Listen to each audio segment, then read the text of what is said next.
Shalom. Selamat Paskah. Selamat Paskah. Salam kiri kanannya katakan selamat Paskah. Ya. Puji nama Tuhan. Ya. Paskah satu momentum peringatan kita sebagai umat Tuhan bahwa Yesus yang rela mati bagi kita, yang tersalib bagi kita, yang tersiksa bagi kita, dia juga bangkit di hari yang ketiga. Kubur kosong membuktikan dia hidup. Dan sebab dia hidup ada hari esok. Karena Yesus hiduplah ada Kristen di muka bumi ini. Kalau Yesus tidak hidup, sia-sialah kepercayaan kita. Dan hari ini saya ingin kita bukan hanya merayakan harinya, tapi merayakan peristiwa ini menjadi satu pengalaman kehidupan dalam kehidupan kita. Yesus bangkit itu fakta sejarah yang tidak bisa dipungkiri dan tidak terbantahkan oleh siapapun. Tetapi Yesus memberikan kita kemenangan, itu cerita yang lain tergantung bagaimana kita memaknai kebangkitan Yesus. Mari kita buka Alkitab kita dalam Matius pasal yang ke-28, ayat yang pertama sampai yang ke-10. Kita akan membaca kisah kebangkitan Yesus karena saya ingin kita mengerti dulu kisahnya sehingga kita ngambil makna teologinya, Bapak Ibu. Peristiwanya harus kita pahami, peristiwanya harus kita mengerti dan pemahaman itu akan menghasilkan kualitas nilai kebenaran dalam kehidupan kita. Kekristenan itu berdasar kepada fakta yang terjadi dan didokumentasikan begitu baiknya dan dibuktikan dengan saksi-saksinya. Kenapa Yesus setelah kebangkitannya membutuhkan 40 hari untuk menyatakan dirinya supaya kebangkitan Yesus itu tidak bisa terbantahkan oleh apapun. Kalau kita melihat kisah sebelumnya Bapak Ibu, sebenarnya imam-imam pun sudah mulai berpikir. Kalau kita baca di ayat pasal 27 ayat 62 sampai 66, kita baca di sana Bapak Ibu, keesokan harinya yaitu sesudah hari persiapan, datanglah imam-imam kepala dan orang-orang Farisi bersama-sama menghadap Pilatus dan mereka berkata, "Tuan, kami ingat bahwa si penyesat itu sewaktu hidupnya berkata, sesudah 3 hari aku akan bangkit. Karena itu perintahkanlah untuk menjaga kubur itu sampai hari yang ketiga, jikalau tidak murid-muridnya mungkin datang untuk mencuri dia, lalu mengatakan kepada rakyat, ia telah bangkit dari antara orang mati sehingga penyesatan yang terakhir akan lebih buruk akibatnya daripada yang pertama." Kata Pilatus kepada mereka, "Ini penjaga-penjaga bagimu, pergilah, jagalah kubur itu sebaik-baiknya." Maka pergilah mereka dan dengan bantuan penjaga-penjaga itu mereka memeterai kubur itu dan menjaganya. Bapak Ibu, kisah kebangkitan Yesus itu didokumentasikan dengan baik sehingga ketika datanya begitu valid tidak terbantahkan oleh apapun. Bahkan Tuhan izinkan memakai penjaga-penjaga untuk menyaksikan kebenaran ini. Imam-imam itu ingat Bapak Ibu, padahal murid tidak ingat lagi. Pasca penyalipan Yesus, murid kecewa dan mereka menyesal dengan apa yang mereka lakukan kepada Yesus. Karena tidak ada satu orang pun yang bertahan menyaksikan penderitaan Yesus. Mereka mundur satu persatu, bahkan Petrus menyangkal. Jadi kekecewaan bercampur dengan penyesalan, sehingga mereka tidak ingat lagi apa yang pernah Yesus sampaikan. Tapi imam-imam ingat. Bapak Ibu, orang bisa ingat kebenaran firman Tuhan tapi motivasinya salah. Imam-imam ingat bahwa Yesus pernah mengatakan 3 hari kemudian dia akan bangkit. Dan ketika mereka ingat ayat itu, mereka coba untuk melakukan satu hal yang sangat kontras Bapak Ibu. Disuruh penjaga-penjaga dan kuburan itu dimeteraikan Bapak Ibu sehingga tidak ada satu orang pun yang bisa masuk ke dalamnya. Tetapi yang kita baca dalam Matius 28, ayat yang ke-6 dikatakan, ia tidak ada di sini sebab ia telah bangkit sama seperti yang telah dikatakannya kepadanya. Dikatakan kepadanya, mari lihatlah tempat ia berbaring. Bapak Ibu saudara terkasih dalam nama Tuhan Yesus, satu fakta yang tidak terbantahkan bahwa Yesus itu bangkit dari kematian. Tidak terbantahkan, kubur kosong membuktikan bahwa Yesus hidup. Semua tokoh agama mungkin berani mati untuk umatnya, tetapi hanya Yesus yang bangkit untuk umatnya. Oleh karena itu Bapak Ibu sangat penting kita memaknai kebangkitan Yesus. Walaupun penjaga-penjaga berjaga-jaga di sana, Yesus tidak pernah bisa dibatasi oleh penjaga-penjaga. Yesus tidak pernah bisa dibatasi oleh batu besar. Malaikat dipakai Tuhan untuk menggulingkan batu besar itu. Kebangkitan Yesus tidak bisa dibatasi oleh siapapun karena dia berkuasa atas maut. Di dalam Roma 6 ayat 9 dikatakan, karena kita tahu bahwa Kristus sesudah ia bangkit dari antara orang mati, tidak mati lagi, maut tidak berkuasa atas dia. Jadi penting sekali Bapak Ibu kita mengerti bahwa pribadi yang kita kenal, pribadi Yesus Kristus yang kita akui sebagai Tuhan dan Juru Selamat kita adalah pribadi yang mati, tetapi pribadi yang bangkit juga di hari yang ketiga. Dan akhirnya sejarah perkembangan gereja berubah di kebangkitan Kristus. Sejatinya orang-orang percaya dulu beribadah itu di hari Sabat, hari Sabtu. Sabat itu adalah hari ibadahnya orang Yahudi. Orang Yahudi mereka beribadah di hari Sabtu. Tetapi peristiwa kebangkitan Kristus mengubah sejarah, mengubah tradisi gereja waktu itu. Mereka beribadah di hari Minggu karena hari Minggu berbicara tentang kemenangan. Sehingga sangat heran kalau ada orang mengatakan dia Kristen tetapi tidak beribadah di hari Minggu. Berarti tidak menikmati kemenangan yang Tuhan berikan bagi dia. Karena sejatinya sejarah saja bisa diubah, tradisi bisa diubah karena kebangkitan Kristus. Kenapa kita yang sudah menikmati kebangkitan Kristus tidak menikmati kebangkitan itu dalam kehidupan kita? Bapak Ibu, Roma 5 ayat 9 sampai 10. Roma 5 ayat 9 sampai 10. Lebih-lebih karena kita sekarang telah dibenarkan oleh darahnya, kita pasti akan diselamatkan dari murka Allah. Sebab jikalau kita masih seteru diperdamaikan dengan Allah oleh kematian anaknya, lebih-lebih kita yang sekarang telah diperdamaikan pasti diselamatkan oleh hidupnya. Jadi karya kematian Kristus itu mengampuni kita, memperdamaikan kita. Tapi karya kebangkitan Yesus menyelamatkan kita. Saya menyampaikan beberapa minggu yang lalu tentang rekonsiliasi. Rekonsiliasi manusia dengan Allah butuh Yesus tersalib. Untuk mendamaikan kita dengan Allah, Yesus harus tersalib. Untuk memulihkan hubungan itu, Yesus harus tersalib. Tetapi memulihkan hubungan belum berbicara tentang keselamatan. Berdamai itu satu tahap pertama, tetapi tahap berikutnya adalah keselamatan. Makanya Yesus harus bangkit. Jadi tidak cukup kita hanya berdamai dengan Bapa di surga, tapi kita diselamatkan oleh Bapa yang bangkit bagi kita melalui Yesus Kristus. Sehingga kalau kita lihat kebenaran firman Tuhan ini, Bapak Ibu, tidak ada yang lebih besar dari masalah keselamatan. Masalah terbesar manusia adalah dosa. Dan agama sebenarnya diciptakan untuk menyelesaikan dosa. Karena agama itu adalah kumpulan perintah-perintah dan larangan-larangan yang diklaim itu adalah dari Tuhan. Setiap agama mengklaim bahwa setiap perintah dan aturan itu berasal daripada Tuhan dengan kepercayaan masing-masing. Tetapi apakah dosa selesai? Tidak. Karena ternyata dosa tidak bisa diselesaikan oleh manusia yang berdosa. Dosa tidak bisa diselesaikan oleh manusia yang berdosa itu. Makanya agama tidak sempurna untuk membersihkan manusia berdosa. Dan masalah dosa tidak pernah selesai dengan agama. Saya melakukan banyak kebaikan, pasti pahala saya besar. Pahala tidak bisa mengangkat kita ke surga. Makanya Yesus, dia mati bagi kita menyelesaikan masalah terbesar dari manusia, yaitu dosa. Makanya Alkitab mencatat Bapak Ibu, sebab jika kita masih seteru diperdamaikan dengan Allah oleh kematian anaknya, lebih-lebih kita sekarang telah diperdamaikan pasti diselamatkan oleh hidupnya. Bahasa lainnya, oleh kebangkitannya. Ada satu statement mengatakan ini Bapak Ibu. Kalau saya ada di rumah dan rumah itu sedang kebakaran, saya ada di rumah itu Bapak Ibu. Tiba-tiba ada orang yang menyelamatkan saya. Dan karena dia menyelamatkan saya Bapak Ibu, dia meninggal, saya selamat. Saya akan mengakui dia juru selamat saya, benar ya? Dia pahlawan saya. Yesus pun ketika dia mati kita sebut dia juru selamat. Tapi kalau dia enggak bangkit, dia belum mampu menyelamatkan kita menuju surga yang kekal.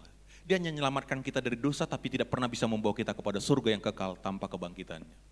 Karena keselamatan itu soteria. Soteria itu bukan hanya sekedar dilepaskan dari belenggu dosa, tapi dibawa sampai ke surga. Makanya butuh kebangkitan Yesus yang memastikan keselamatan itu milik kita. Soteria itu adalah diambil kita dari lumpur dosa, diantar dengan selamat kepada tujuan kekekalan itu. Itulah soteria. Makanya keselamatan itu 3 tahap Bapak Ibu, masa lampau, masa sekarang, masa akan datang.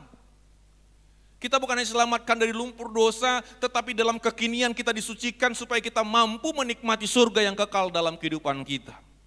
Jadi berbicara tentang keselamatan Bapak Ibu, bukan sesuatu yang gampang, yang mudah, yang biasa saja. Tapi itu sesuatu yang bernilai, yang berkelas, yang mulia. Karena Yesus, Dia rela mati untuk keselamatan kita dan kebangkitannya memastikan keselamatan itu menjadi bagian dan milik kita. Kematian Kristus mendamaikan kita, kebangkitan Kristus menyelamatkan kita. Kebangkitan Kristus memberikan kita kuasa kemenangan. Saya ingin katakan, kalau kita hanya karena ekonomi, hanya karena penyakit kita tinggalkan Tuhan, berarti kita belum mengerti arti keselamatan sesungguhnya. Untuk yang besar saja Tuhan rela mati kok. Apa yang besar itu adalah dosa. Untuk yang terbesar Yesus sudah lakukan karya penebusannya, apalagi untuk hal yang kecil-kecil dalam kehidupan ini. Oleh karena itu iman kita harus menjadi iman yang berkualitas. Sekarang kita masuk kepada bagian kita sebagai umat Tuhan. Bagaimana kita memaknai kuasa kebangkitan Kristus? Sehingga kita bukan hanya sekedar mempercayai tetapi menghidupi dan melaksanakan kuasa kebangkitan itu. 1 Korintus 15 ayat yang ke-55 sampai yang ke-58. 1 Korintus 15 ayat 55 sampai yang ke-58. Saya akan bacakan untuk kita. Hai maut, di mana kemenanganmu? Hai maut, di manakah sengatmu? Sengat maut ialah dosa dan kuasa dosa ialah hukum Taurat. Tetapi syukur kepada Allah yang telah memberikan kepada kita kemenangan oleh Yesus Kristus Tuhan kita. Karena itu saudara-saudaraku yang kekasih, berdirilah teguh, jangan goyah dan giatlah selalu dalam pekerjaan Tuhan. Sebab kamu tahu bahwa dalam persekutuan dengan Tuhan, jerih payahmu tidak sia-sia. Sangat penting bagi kita memaknai kuasa kebangkitan Kristus dalam kehidupan kita.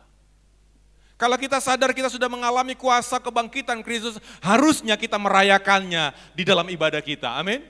Harusnya kita suka menghadiri ibadah, karena itu adalah bukti perayaan atas kemenangan yang Tuhan berikan.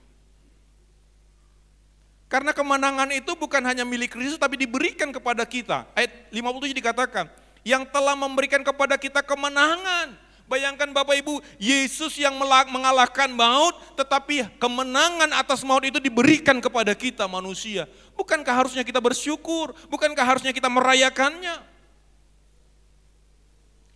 Jadi saya ingatkan Bapak Ibu, jemaat Tuhan yang malas beribadah, yuk kita belajar, merayakan.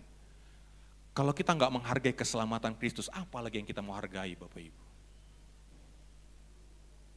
Saya menemukan Bapak Ibu, ada orang, kalau untuk pesta bona tahun dia datang, tapi kalau ke gereja nggak datang. Kalau untuk ada nanti acara pesta, kami suhud di sana, kami paling duduk paling garda terdepan itu Bapak Ibu. Tapi untuk merayakan kemenangan yang Tuhan berikan, muncul pun tidak. Kita mau katakan itu adalah orang yang mengalami kebangkitan, saya mempertanyakan itu Bapak Ibu. Masa kita punya acara kita nggak hadir di acara kita sendiri? Kan perayaan itu untuk kita. Kalau kita nggak hadir kan sudah aneh Bapak Ibu. Kebangkitan Kristus harusnya kita bersyukur lewat ibadah kita. Kebangkitan Kristus harusnya kita celebration, kita rayakan itu lewat ibadah kita. Yang kedua, kita rayakan lewat hidup kita. Pak Gembala sudah menyampaikan itu dalam 1 Korintus 6. 1 Korintus 6 ayat 20 dikatakan gini Bapak Ibu. Sebab kamu telah dibeli dan harganya telah lunas dibayar, karena itu muliakanlah Allah dengan tubuhmu. Kita tidak ditebus dengan dicicil 5 tahun Bapak Ibu. DP-nya mungkin ya DP-nya 200 cc darah Yesus, nanti dilunasi ketika sudah 1 liter darah Yesus. Enggak.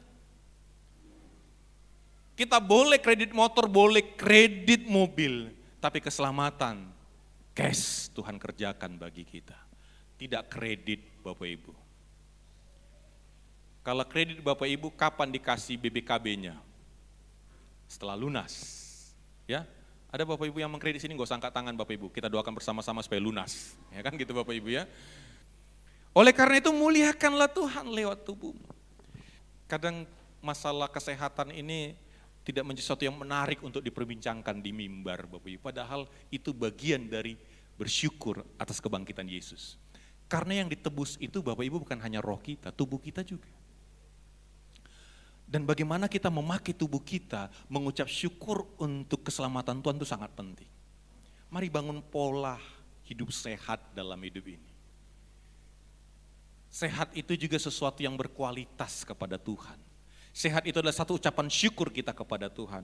Mari bapak-bapak, ibu-ibu, kitalah yang tahu. Pola makan kita, pola tidur kita, pola istirahat kita. Kita yang bisa memanage diri kita bagaimana supaya kita dedikasikan tubuh ini untuk memuliakan Tuhan. Berarti kita jaga tubuh kita. Saya yakin Bapak Ibu tidak ada orang tua di sini atau keluarga yang mengizinkan rumahnya tempat tong sampah, sampah berserakan di sana. Pasti dirawat. Kalau kita yakin kuasa kebangkitan Yesus ada dalam hidup kita akan muliakan Tuhan dengan tubuh kita. Kita akan jaga hidup kita. Amin. Jaga pola makan kita. Tidak semua yang enak itu lezat. Amin. Tidak semua yang sehat itu lezat. Dan tidak semua yang lezat itu sehat. Kita milih mana, yang lezatnya atau sehatnya? Mari Bapak Ibu, coba kita katakan bersama-sama, tubuhku untuk mempermuliakan Tuhan. Jadi anak-anak muda, jangan tato, jangan tindih, kecuali perempuan. Jangan ngelem, jangan narkoba, tubuhmu itu untuk Tuhan. Kalau engkau sadar karya keselamatan, kebangkitan, tubuhmu untuk Tuhan. Bapak-bapak yang merokok juga, tubuh kita untuk Tuhan loh. Mari kita kurangi, lama-lama selesaikan itu. Karena di surga nggak ada yang bisa merokok Bapak Ibu. Mari kita persiapkan untuk sampai surga, kan gitu Bapak Ibu ya. Roma 6 ayat 11 dikatakan gini, demikianlah hendaknya kau memandangnya bahwa kamu telah mati bagi dosa, tetapi kamu hidup bagi Allah dalam Kristus Yesus. Mari kita persembahkan tubuh kita ini menjadi menjadi ucapan syukur kita atas kebangkitan Kristus dalam kehidupan kita. Yang punya pacar, kalau dikasih kado ternyata yang bekas mau enggak? Lu ini kan bekasku yang supaya engkau bisa mencium aroma badanku, enggak mau gitu ya. Siapa yang mau? Tapi kalau yang beli yang keren masih di situ, masih mereknya, lupa pula dia melepas harganya, sengaja sih sebenarnya gitu ya, supaya kelihatan harganya gitu ya. Padahal di sananya 50 plus 20 gitu ya. Tapi kalau di situ ya nggak ada itu kan. Sayangku ini ngasih hadiah sama aku 500 ribu. Tiba-tiba pergi ke Ramayana, ini rupanya yang dibelikan itu, 50 plus 20 rupanya. Tapi kita pun senang kalau kita dapat yang terbaik. Demikian juga tubuh kita, mari kita persembahkan yang terbaik untuk Tuhan, amin. Yang kedua, kalau kita baca firman Tuhan dikatakan gini, saya akan cepat lagi. Karena itu saudara-saudaraku yang kekasih, berdirilah teguh, jangan goyah. Yang kedua, orang yang mengalami kuasa kebangkitan adalah orang yang berdiri teguh, orang yang stabil, bukan orang yang labil.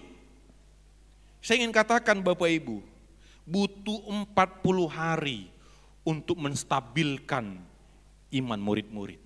Dari beberapa peristiwa Yesus menampakkan diri yang mendetailnya itu di Yohanes.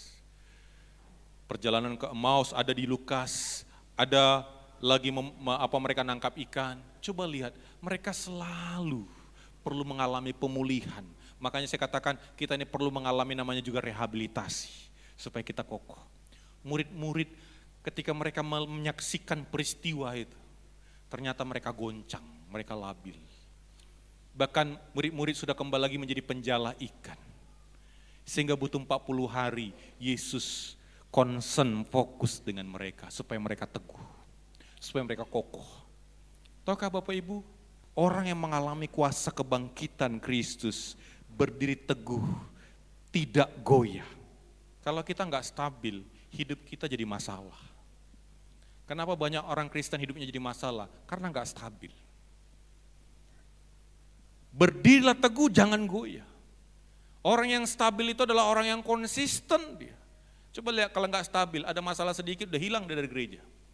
Ada masalah sedikit sudah lari dah kemana-mana. Ada masalah sedikit, udahlah. Macam-macam, tapi orang yang stabil adalah orang yang tidak terpengaruh oleh luar tetapi dia bisa bertahan di tengah kehidupannya. Stabil itu butuh pengetahuan diimbangi dengan pengalaman. Murid-murid mereka punya pengetahuan tentang Yesus, tapi mereka harus mengalami Yesus dalam hidup mereka, supaya mereka stabil dalam hidup mereka. Pengetahuan menghasilkan pemahaman, pemahaman menghasilkan nilai, nilai menghasilkan keyakinan, dan keyakinan itu dibuktikan dengan pengalaman menjadi satu kekokohan, jadi punya pendirian, tidak mudah terprovokasi, tidak mudah diombang-ambingkan. Ada begitu banyak anak Tuhan terombang-ambing oleh banyak hal, oleh pengajaran, oleh ekonomi, oleh tekanan hidup. Tetapi orang yang mengalami kuasa kebangkitan, dia mengalami kestabilan dalam kehidupannya. Hidup berdasarkan firman Tuhan akan membuat kita stabil. Tapi kalau hidup berdasarkan pendapat orang akan membuat kita labil. Saya ulangi, hidup berdasarkan firman Tuhan akan membuat kita stabil, tapi hidup berdasarkan pendapat orang akan membuat kita labil. Kita mau pilih mana? Orang bisa memuji kita hari ini, tapi orang bisa mengkritik kita besok. Kalau ketika dipuji, kita bangga, kita senang. Tapi ketika dikritik, kita lemah. Berarti hidup kita ditentukan oleh pendapat orang lain. Saya yakin kalau ibu-ibu udah lama gak ketemu, tiba-tiba dikatakan, ibu tambah cantik ya, senang gak Bapak Ibu? Berbunga-bunga itu Bapak Ibu. Tapi udah 5 tahun gak ketemu, kok ibu jadi kayak drum ya katanya. Wah itu udah lain ceritanya Bapak Ibu ya. Tahu drum Bapak Ibu ya? Langsung gitu Bapak Ibu ya. Wow itu sampai rumah jutek suaminya pun ditonjok itu jadinya itu. Jadi masalah semuanya. Harusnya anaknya gak direpeti gara-gara kata itu. Orang yang stabil adalah orang yang hidup berdasarkan firman Tuhan. Sama-sama bilang, orang yang stabil adalah orang yang hidup berdasarkan firman Tuhan. Makanya butuh kebangkitan Yesus supaya murid-murid stabil. Berarti Yesus tidak hanya ngomong dia bangkit, tapi dia buktikan kebangkitannya. Kalau dia hanya ngomong dan dia mati selesai, tidak stabil murid-muridnya. Tapi kuasa kebangkitan Kristus membuat mereka jadi anak Tuhan yang stabil. Kuasa kebangkitan Kristus membuat kita stabil dalam hidup ini, membuat kita bersemangat dalam kehidupan ini. Dan yang terakhir, ayat yang ke-58 masih. Dan giatlah selalu dalam pekerjaan Tuhan. Orang yang mengalami kuasa kebangkitan Kristus adalah orang yang berhutang darah kepada Kristus. Karena Kristus sudah memberikan hidupnya bagi kita, sehingga kita berhutang kepada Kristus. Dan ungkapan syukur kita kepada Kristus adalah kita giat dalam pekerjaan Tuhan. Terlalu banyak orang pasif dan tidak berbuat apa-apa, malah menuntut. Seorang presiden Amerika mengatakan seperti ini, jangan tanyakan apa yang negara perbuat bagimu, tapi tanyakan apa yang kau perbuat bagi negara. Berapa banyak orang mempertanyakan, apa yang sudah dibuat Tuhan sama aku rupanya? Mana dengar doaku? Kalau kita masalah seperti itu Bapak Ibu, kita belum mengerti arti keselamatan. Doaku gak dijawab Tuhan kok. Kalau hanya karena doamu tidak dijawab Tuhan, engkau tinggalkan Tuhan, berarti kita belum mengerti makna keselamatan. Orang yang mengerti makna keselamatan, dia akan giat dalam pekerjaan Tuhan. Amin. Dia akan giat, dia tidak hanya sekedar pasif. Gereja bukan hanya tempat mendapatkan berkat Tuhan, tetapi tempat kita berkarya. Jadi maafkan saya kalau sampaikan kepada jemaat-jemaat, jangan berpikir apa yang kudapat dari gereja. Tapi harusnya kita berkata apa yang bisa kuberikan kepada Tuhan lewat gereja. Berhenti kita punya mentalitas hanya menerima, tapi kita harus berpikir apa yang bisa kukerjakan karena kita berhutang darah kepada Kristus. Orang yang mengerti karya keselamatan, dia giat dalam pekerjaan Tuhan. Dia enggak nuntut, Tuhan enggak berkati ekonomiku, Tuhan enggak berkati pekerjaan. Halo, hal yang remeh-remeh, berarti kita mengecilkan kualitas keselamatan itu. Saya ingin kita mengubah paradigma kita. Kekristenan bukan transaksional, bukan apa yang kita dapat dari Tuhan, karena ketika kita ngomong gitu, berarti kita enggak ngerti bahwa keselamatan sudah Tuhan berikan bagi kita. Tidak ada yang lebih besar daripada keselamatan. Tidak ada yang lebih besar daripada Yesus mati bagi kita, enggak ada yang lebih besar daripada itu Bapak Ibu. Jadi kalau hanya masalah kecil-kecil saja kita tinggalkan Tuhan, berarti kita belum mengerti karya keselamatan. Giat artinya aktif, kita membalas anugerah Tuhan dengan pelayanan kita kepada Dia, dengan wujud karya kita kepada Dia. Tadi saya tidak mengatakan semua kita harus melayani di mimbar ini, bukan. Tapi saya mau katakan giat dalam pekerjaan Tuhan. Artinya giat melakukan apa yang menyenangkan hati Tuhan, giat melakukan apa yang menjadi tupoksi kita, tugas pokok dan fungsi kita. Kita akan giat melayani Tuhan ketika kita menjadi suami yang mengasihi istri. Kita akan giat melayani Tuhan ketika kita menjadi istri yang tunduk kepada suami, itu melayani Tuhan. Jadi momentum kebangkitan Kristus, mari kita giat Bapak Ibu. Bapak yang pukul istrinya, momentum Paskah ini jangan lagi pukul istri kita, amin. Mungkin kita nggak pukul dengan tangan, tapi kita pukul dengan dompet kita yang nggak pernah berisi, karena sudah tersensor di sana-sana. Ibu-ibu juga, hormati suami kita, itu giat dalam pekerjaan Tuhan. Anak-anak, hormati orang tua kita, itu giat dalam pekerjaan Tuhan namanya. Jemaat Tuhan giat dalam pekerjaan Tuhan itu Bapak Ibu apa? Kita setiap beribadah itu giat dalam pekerjaan Tuhan. Mari kita berkualitas di dalam mengalami kuasa kebangkitan Kristus. Giat itu berbicara tentang melakukan fungsi dan peran kita, tanggung jawab kita. Menjaga kebersihan pun itu giat bagi pekerjaan Tuhan. Tuhan memberikan kita tanggung jawab untuk memelihara bumi ini, cara satunya adalah menjaga kebersihan bumi ini. Mari kita giat dalam pekerjaan Tuhan. Sudahkah kita berkontribusi di dalam kehidupan kita? Hidup ini adalah kesempatan. Jadi saya tantang seluruh jemaat yang hadir dalam Paskah ini. Ya, kalau hanya karena masalah ekonomi kita nggak datang kepada Tuhan, maaf. Terlalu rendah kita menghargai keselamatan itu. Kalau hanya masalah konflik kita nggak datang sama Tuhan, maaf, terlalu rendah kita menghargai keselamatan itu. Jangan salibkan Yesus 2 kali.